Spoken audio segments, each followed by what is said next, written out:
Going on YouTube? This is BoDYRoTx, and I'm basically presenting you with the commentary kind of setup for CTF on raid. So basically, as you can see here, you start out with the spawns on this side of the map. You're going to want to control the circle part of raid.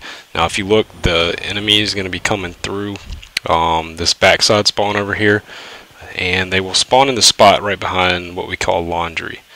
So pretty much that's their natural spawn. So what's going to happen is they're going to spawn up in this spot. Now if the map is spread out too far, or if you push up too far like this guy over here did, he kind of pushed up into that spawn, it's going to cause them to spawn here in the middle. So it kind of pushes it up. Now that I did this on purpose, that's me that did that in the game. I wanted them to spawn in the middle, so that way if we got a flag pull, I'd be able to come up behind them and actually shoot them in the back. Now this camera angle shows where they spawned up in mid right there, and it was because I was blocking both of those spawns by standing too close, which is going to force them to spawn behind tree. And then they can also spawn at basketball court in that corner there, but as you can see, they keep coming up tree right there. And then they'll also spawn in that back closet. So believe it or not, in most CTF game modes, your player can anchor a certain spot depending on how you were set up on the map. So you can push yourself out too far, make your team spawn, just like that guy did over here in circle. And then it caused his other teammate to spawn over here in the back of their flag route. So it's kind of it's different. You gotta think about where you're at, where you're spawning, why you're spawning there. Call that out to your teammates. That way they can get some awareness for what's going on. The reason I keep the angle over here is because they keep spawning basketball courts. We got a guy pushing up left on their default spawn, and their players happen to be over here down at the bottom. So they're going to keep spawning there this whole time. So you got to kind of be cognizant of that. Basically, in this part of the map here, you're going to spawn default. It's that back right by a yellow car, kind of, and you're right in front of it.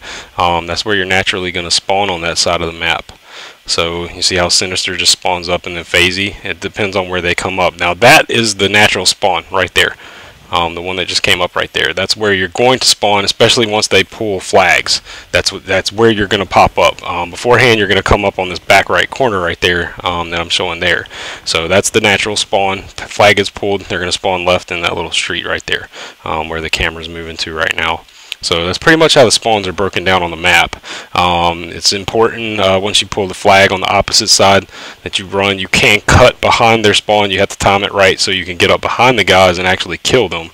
That's kind of an art to it. But here you can watch from my point of view how I actually controlled the spawns in the game. I'm looking kitchen. I know they're going to come up on the ring side over here, so I'm going to rotate over.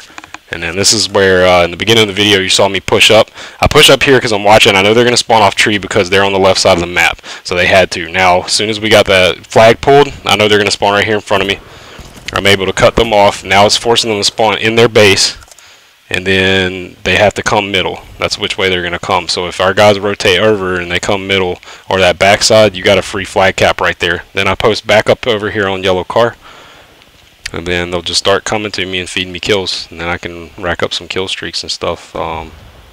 So that's how you control this map. I mean, it's pretty simple. The opposite side is the exact opposite. You're still wanting to control ring because that default spawn, once they pull flags, is going to be over behind white van. So just pay attention to that stuff. That's the real way to do it. Every CTF map plays like that. There's dominant spawns, and then there's the spawn that you're going to come out on. Once the flag's pulled in, and also it can change depending on where your teammates are. So keep it real.